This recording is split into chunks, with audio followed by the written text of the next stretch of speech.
రోమాపత్రిక రోమిలకు రాసిన పత్రిక 3:10 నుండి చదువుకుందామండి. మరి దేవుడు మనకు ఇక్కడ ఏమంటున్నాడంటే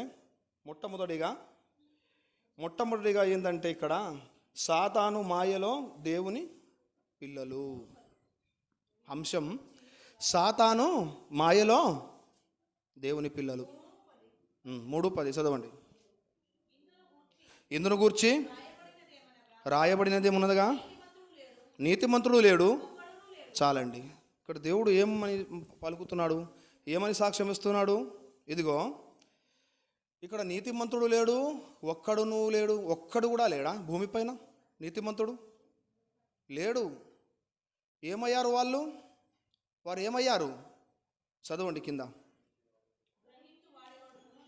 గ్రహించేవాడు కూడా లేడు. చదవండి.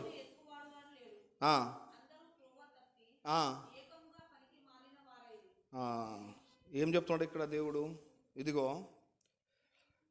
ఇదిగో నీతిమంతుడు లేడు, ఒక్కడును లేడు. గ్రహింపువారు, దేవుని గ్రహింపు అంటే దేవుని తెలుసుకునేవారు లేరు. అందరూ ఏం చేశారు? దారి తప్పి తప్పు మార్గంలో నడిచిపోయారు. అయితే మరి ఒక సంఘటన జరిగింది. అదేంటదంటే, ఇప్పుడు గత 20 సంవత్సరాలు 25 సంవత్సరాల కాంచి దేవుని నమ్ముకున్న ఒక వ్యక్తి, అతనికి పిల్లలు కూడా లేరు అప్పుడు దేవునిలో వచ్చినప్పుడు. ఇప్పుడు వాళ్ళ నోట వీళ్ళ నోట దేవుడు మరి యేసుక్రీస్తు వారిని నమ్ముకుంటే పిల్లలు కలుగుతారు, మరి ఆయన నమ్ముకుంటే ఆయన చేస్తాడు, అట్టి కార్యాలు చేస్తాడని ఆ విన్న మాటలకు ఈ అన్యుడుగా ఉన్న ఆయన ఏం చేశాడంటే, దేవుని మాటలు విని అందులోకి వెళ్ళిపోయి దేవుని మాటలు వింటూ వింటూ వింటూ వింటూ అందులో దేవునిలో కలిసిపోయి ఏం చేశాడంటే, దేవునికి గట్టిగా నమ్ముకున్నాక అతనికి ఏం జరిగిందంటే, కొన్ని సంవత్సరాలలోనే పిల్లలు పుట్టి ఆనందంగా ఉన్నాడు, మంచిగా సంపాదించుకున్నాడు, మంచిగా ఉన్నాడు, నీతిగా ఉన్నాడు.